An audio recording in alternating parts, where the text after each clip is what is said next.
Lawan Australia itu sepertinya jalannya agak terang. Kemarin oleh Romeni kan sudah keluar surat-suratnya dari FIFA sehingga bisa memperkuat, di mana ada beberapa pemain kita yang di depan kan kayak Rahlan nggak bisa main karena ada kuning, dan tentu ada beberapa pemain yang memang di klubnya sendiri ada yang belum menjadi pemain pilihan utama. Nah, mereka juga harus meningkatkan performance mereka secara strength dan tentu secara jam pertandingannya. Tapi ada beberapa posisi yang kita lihat juga perlu diperkuat. Salah satunya di kiper, karena Martin Paes luar biasa. Kita juga bicara sama Martin Paes bahwa persaingan itu diperlukan. Martin sangat welcome. Kita tahu sekarang dia pemain klub utama di Liga Amerika, di FC Dallas.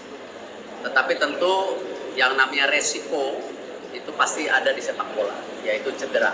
Nah, kita harus perkuat di posisi goalkeeper kita. Alhamdulillah setelah proses lama, diskusi lama, dan kita tahu para pemain sendiri kan punya dinamika kehidupannya mereka masing-masing. Ya, karena mereka kan tidak bermain di Liga Indonesia, tetapi banyak juga yang bermain di Liga luar. Nah, Emilio Audero Mulyadi prosesnya sekarang sudah baik sekali. Ini menjadi salah satu pilihan untuk kita menjadi tim bersama Martin Paes. Kita tahu dia sudah berkarir lama di Liga Italia, Serie A, Serie B, Juventus, Inter, kemarin Como, Palermo, Sampdoria. Artinya kita mempunyai dua goalkeeper yang kokoh. Di posisi 3 kita akan memprioritaskan goalkeeper yang muda supaya bisa belajar kepada senior-seniornya nanti. Lalu di midfielder Jairo sepertinya surat menyuratnya belum bisa sempurna, karena memang kalau kita ingat dulu kendalanya Martin Paes juga hampir 8 bulan waktu itu. Nah, Jairo kebetulan sudah sangat welcome, tetapi surat-suratnya belum kuat. Kita sudah diskusi dengan beberapa lawyer, belum ketemu. Nah, kita tidak mau kan ajuan kita kepada FIFA ditolak, akhirnya FIFA tidak percaya kepada kita lagi, seakan-akan kita memaksakan. Nah, memang alternatifnya tidak banyak. Di lini tengah kita ada Ivar, ada Nathan, ada Tom Hay, ada Ricky, ada Mark Locke, ada yang lain-lainnya. Nanti tentu yang milih Patrick ya. Tapi paling tidak di situ kita perlu 5 pemain tengah lah, paling tidak.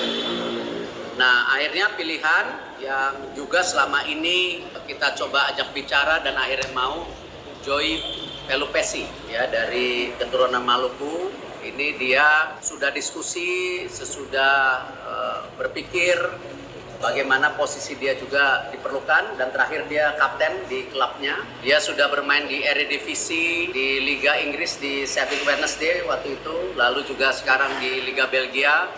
Saya rasa bisa mendukung lini tengah kita, ya, lini tengah yang memang pada saat ini kekurangan. Lalu yang terakhir ada juga pemain yang kakeknya dari Semarang, ibunya dari Surabaya, kertas-kertasnya aman, yaitu Dean James. Dia di Go Ahead Eagles, dia starter. Nah, kita memang perlu juga penebalan left back, wing back yang juga bisa left midfield ya, untuk mendukung kalau sampai pemain posisi menyerang kita kurangan kedalamannya. Ini yang kita proses.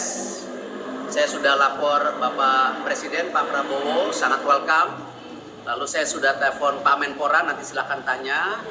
Dan minggu depan kita akan segera proses, ya kita akan mengejar supaya bisa main di bulan Maret. Ya, jadi kalau Ole sudah pasti bisa main, tapi yang 3 ini akan kita push kertas-kertasnya semua. Saya juga ada rencana ketemu Komisi 10 Senin malam untuk memastikan dukungan DPR yang luar biasa selama ini dukung tim nasional Indonesia. Dan semua tadi, Emilio Audero Mulyadi, jelas ada darah Indonesia, ya. Lahir di Lombok, bapaknya orang Mataram. Joe Pelupesi jelas nama last name-nya, ya, dan punya track record yang bagus. Lalu juga Dean James, kakek neneknya juga kelihatan. Jadi ini yang kita fokus untuk PSSI, memastikan perkuatan tim untuk bagaimana kita bisa meraih mimpi kita